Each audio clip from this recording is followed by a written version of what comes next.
সুপ্পুর একটা সাক্ষাৎকার ছাপা হয়েছে এক কালের কণ্ঠে না বালের কণ্ঠে। ওখানে সুপ্পু মেলা কাউ কাউ করিছে, কান্নাকাটি করিছে, কয়টা ইন্টারেস্টিং কথা কইছে, আমি সেইখান থেকে পড়ে শোনাই।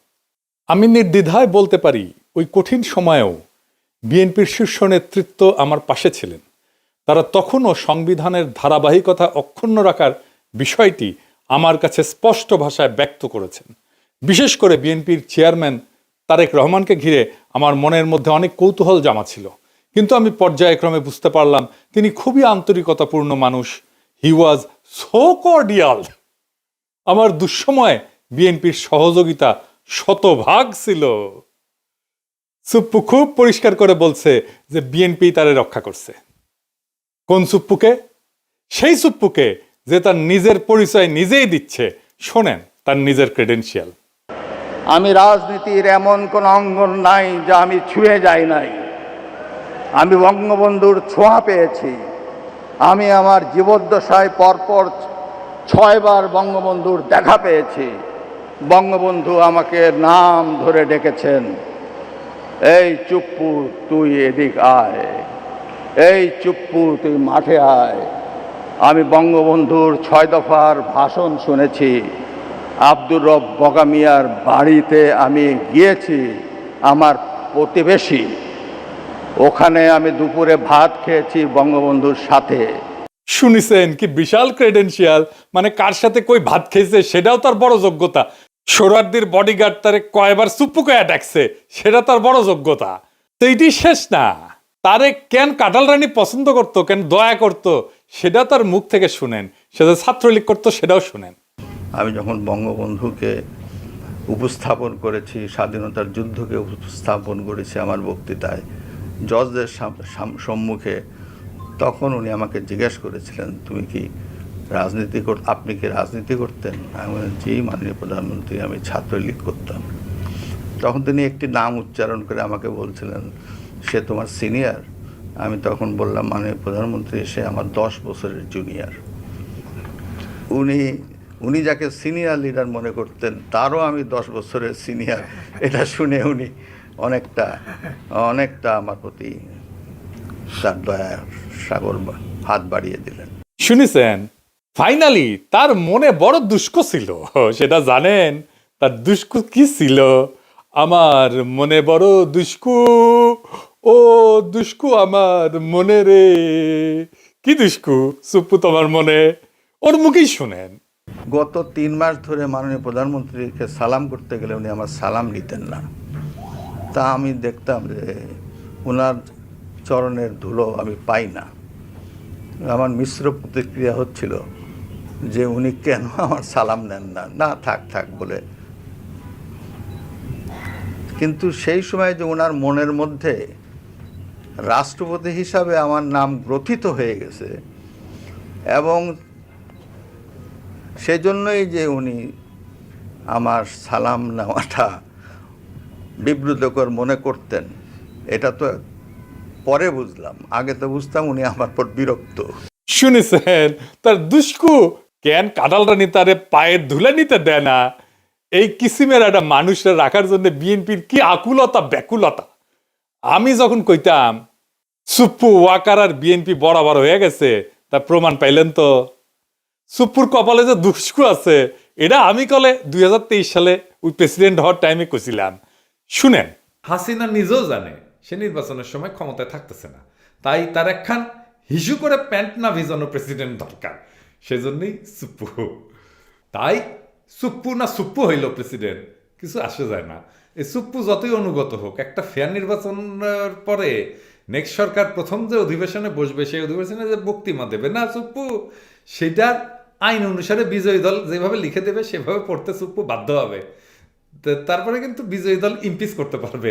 সুপ্পুরে ইমপিচ করার মতো মেলা জিনিস আছে কিন্তু বিরোধী দলের হাতে। সুপ্পুর কপালে আগের দুঃখ আছে, হাসিনা বুঝবে, আয়রে কি শখ কইরা আমি বানাইছিলাম প্রেসিডেন্ট, সে এখন আমার গালি দিতেছে সংসদে দাঁড়ায়।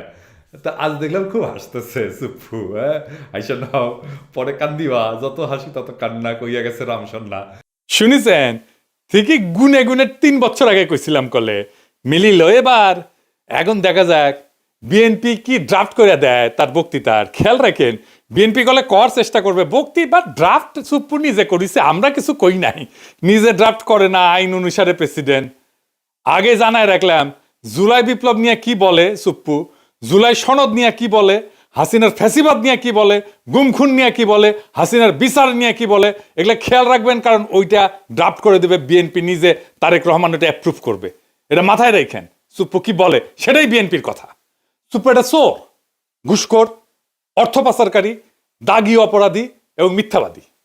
জেনে বুঝে বলতেছি, ওই তো দুবাইয়ের রেসিডেন্ট, জানেন না? ও দুবাইয়ের রেসিডেন্ট কলে ওই বিচারক হিসেবে প্রথম কর্মজীবনে ছিল চরম ঘুষখোর এবং দুর্নীতিগ্রস্ত এক অমানুষ, টাকার বিনিময়ে রায় বিক্রি করত। তার দ্বিতীয় কর্মকর্তা হচ্ছে দুদকে যোগ দেওয়ার পরে দুর্নীতির মামলা এবং অভিযোগ ফয়সলা করত অর্থের বিনিময়ে, টাকা পয়সার বিনিময়ে। এ প্রসঙ্গে আবার পরে আসবো। আর তৃতীয় কর্মস্থল হচ্ছে এস আলমের দখলকৃত ইসলামী ব্যাংকের ভাইস চেয়ারম্যান ছিল। দেশের ব্যাংকিং সেক্টরে লুটপাটের শীর্ষ সহযোগী ছিল সে। খুনি হাসিনার ফ্যাসিস্ট দুঃশাসনের এই নরাধমের চতুর্থ অপরাধ কর্মের জায়গা হয়ে উঠছিল দেশের রাষ্ট্রপতির শাসন। তো এই যে মিথ্যাবাদী, এটা চরম মিথ্যাবাদী, এটা দেখাই দেবো। আচ্ছা দেখাই দিয়ে, এই যে সাক্ষাৎকার দিচ্ছে না, এটা কি কইছে দেখেন। এই যে দেশের বিভিন্ন জাতীয় গুরুত্বপূর্ণ দিবসগুলোতে রাষ্ট্রীয় ক্রোড়পত্র প্রকাশিত হয়, সেখানে রাষ্ট্রপতির ছবি ও বাণী দেওয়া বন্ধ করে দেয় অন্তর্বর্তী সরকার। ক্রোড়পত্র ঠিকই প্রকাশিত হয়, তাতে আমার বাণী দেয় না।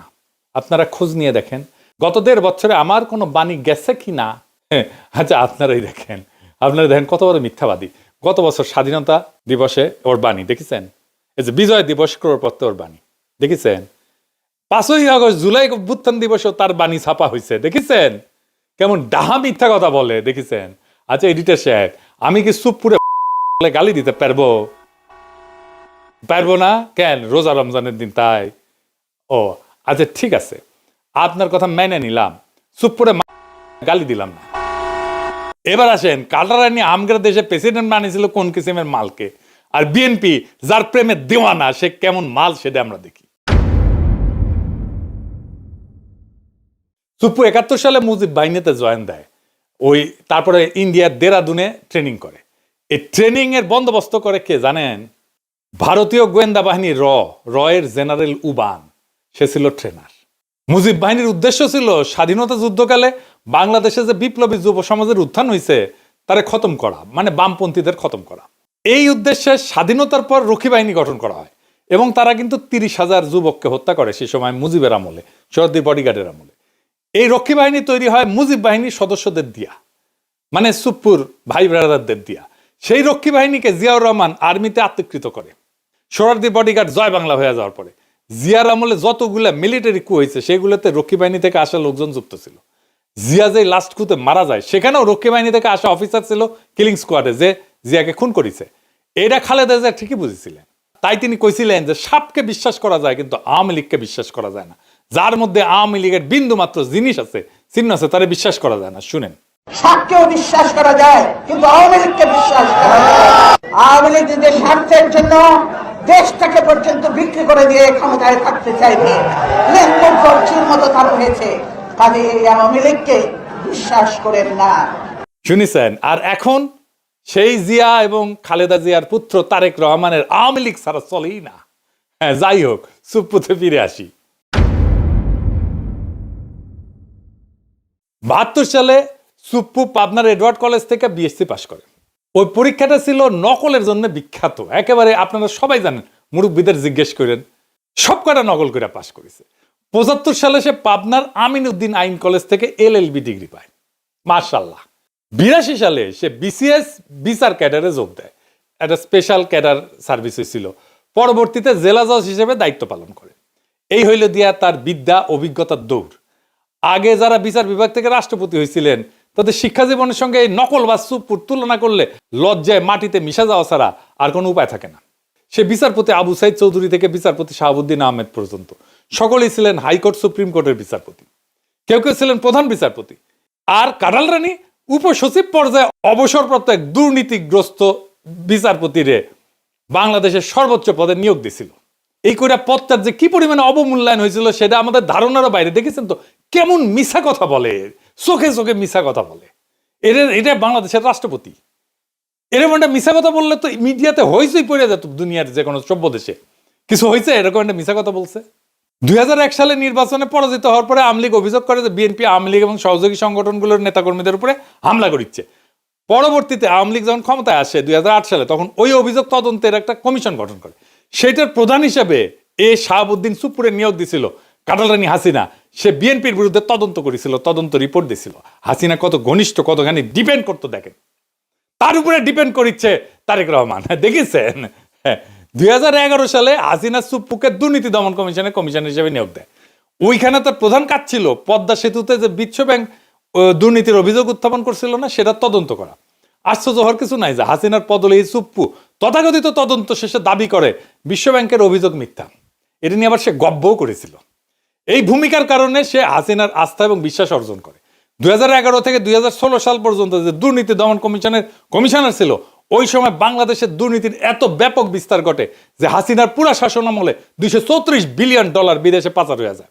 সুপ্পু এবং তার দুর্নীতি দমন কমিশনের সহকর্মীরা এই অভূতপূর্ব দুর্নীতির ঢাল হিসেবে ব্যবহৃত হয়েছিল।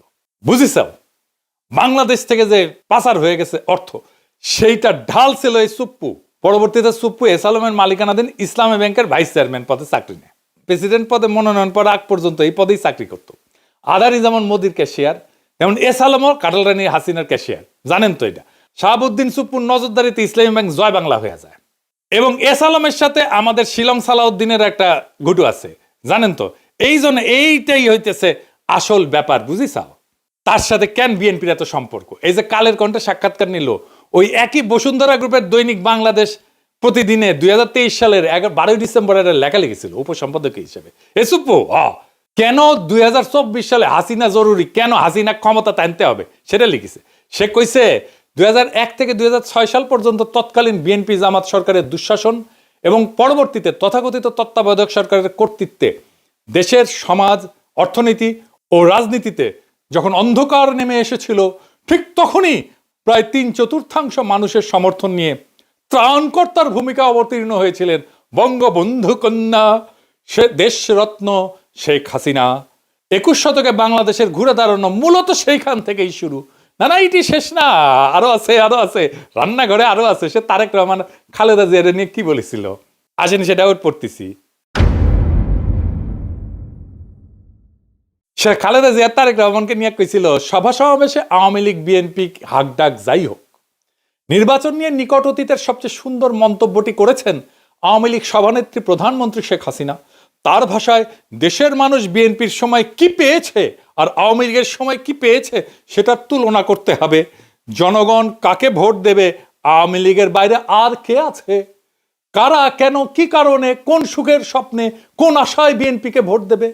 ভোটের হিসাব নিকাশ যদি বাদও দেওয়া হয় এবং বিএনপি দ্বাদশ জাতীয় সংসদ নির্বাচনে অংশও নেয়, তাহলে তাদের দলের প্রতিনিধিত্ব করবেন কে? একদিকে একজন এতিমের টাকা আত্মসাৎ করে দুর্নীতির দায় সাজাপ্রাপ্ত, মানে খালেদা জিয়ার কথা কইছে, অন্যজন 21শে আগস্ট গ্রেনেড হামলা, 10 ট্রাক অস্ত্র মামলার সাজাপ্রাপ্ত আসামি হয়ে দেশান্তরে। সম্প্রতি তার বিরুদ্ধে গ্রেপ্তারি পরোয়ানাও জারি হয়েছে। দেখিস কি প্রেম! তারেক রহমান তো প্রেমের দেওয়ানা সুপ্পুর, কিন্তু সুপ্পুর কেমন প্রেম সেটা দেখিস। বড় প্রেম তো কাছেও টানে না, দূরেও ঠেলিয়া দেয়। এই সুপ্পুরের নিয়ে প্রেম কেন বিএনপির এত?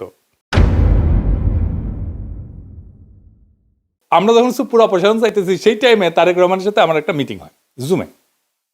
আমি তারেক রহমানকে বলছিলাম যে সরাসরি আপনারা তো সুপ্পুকে ডিফেন্ড করতেছেন, কেন করতেছেন? তো উনি বলছিলেন, দেখেন দাদা, উনি আমার দাদা বলেই ডাকতেন, আপনি যেমন দেশে ফিরতে চান, আমিও ফিরতে চাই, আমার মেয়েটাও দেশে ফিরতে চায়, ও ছোটবেলায় চলে আসছে।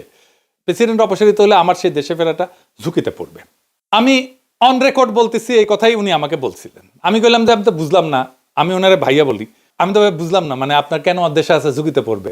তাই আবারও জিজ্ঞেস করলাম যে আমি যখন বুঝলাম না দেশে ফেরাটা কেন ঝুঁকিতে পড়বে, উনি বললেন যে বিস্তারিত বলবো না দাদা, কিন্তু আমি কনভিন্স যে এটাতে সমস্যা হবে। তো সমস্যাটা কি?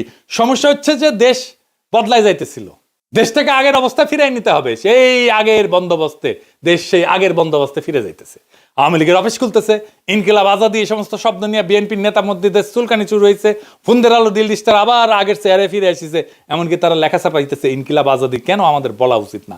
এই নিয়ে যে ইনকিলাব জিন্দাবাদ স্লোগান বিএনপি নিজে দিছে, সে বিএনপি এখন সেটারে ডিজোন করতেছে। দেখিছে 4 আগস্ট সে ইনকিলাব জিন্দাবাদ স্লোগান দিয়া ফেসবুকে পোস্ট দেয়, আর এখন তার ইনকিলাবে চুলকানি হয়, রক্তক্ষরণ হয় নাকি? কোনটি থেকে রক্তক্ষরণ হয়? এত কিছু হইতেছে, আওয়ামী লীগের সাথে বিএনপির যোগাযোগের মাধ্যমকে সুপ্পুই ছিল মিডিয়াম অফ কমিউনিকেশন। সেই বাংলাদেশি ইন্ডিয়ান এস্টাবলিশমেন্টের সবচেয়ে বিশ্বস্ত লোক, তাই তাকে দরকার ছিল বিএনপির। বাংলাদেশে মুজিব বাহিনী হইতেছে ইন্ডিয়ার সবচেয়ে বড় স্ট্র্যাটেজিক অ্যাসেট। সুপ্পু মুজিব বাহিনীর সদস্য হিসেবে ইন্ডিয়ার সবচেয়ে বড় স্ট্র্যাটেজিক অ্যাসেট, এবং তার মাধ্যমে এই সমস্ত ঘুটু হয়েছে। কারণ একটাই, সেই পুরনো বন্দোবস্ত, পুরনো লুটপাটের জামানা আবার ফিরে আসতেছে। ওটা ফিরে আনাটাই ছিল আসলে বাংলার লুথার কিং এর প্ল্যান। এই কথাটা খুব স্পষ্টভাবে হাদি বলছিল। প্রফেসর ইউনূসের সরকার আর বিএনপি কেমনে জুলাইয়ের সাথে গাদ্দারির রাস্তা তৈরি করছিল শোনেন। আমি আপনাদেরকে বলে রাখি, যদি আওয়ামী লীগ কোনোদিন এই গণহত্যাকারীরা দেশে ফিরে আসতে চায় বা আসার কোনো অবস্থাও তৈরি হয়, তার দুইটা দায় সমানকে, দুইজনকে নিতে হবে। রাজনৈতিক দল হিসেবে সবার আগে তার দায় নিতে হবে বিএনপিকে।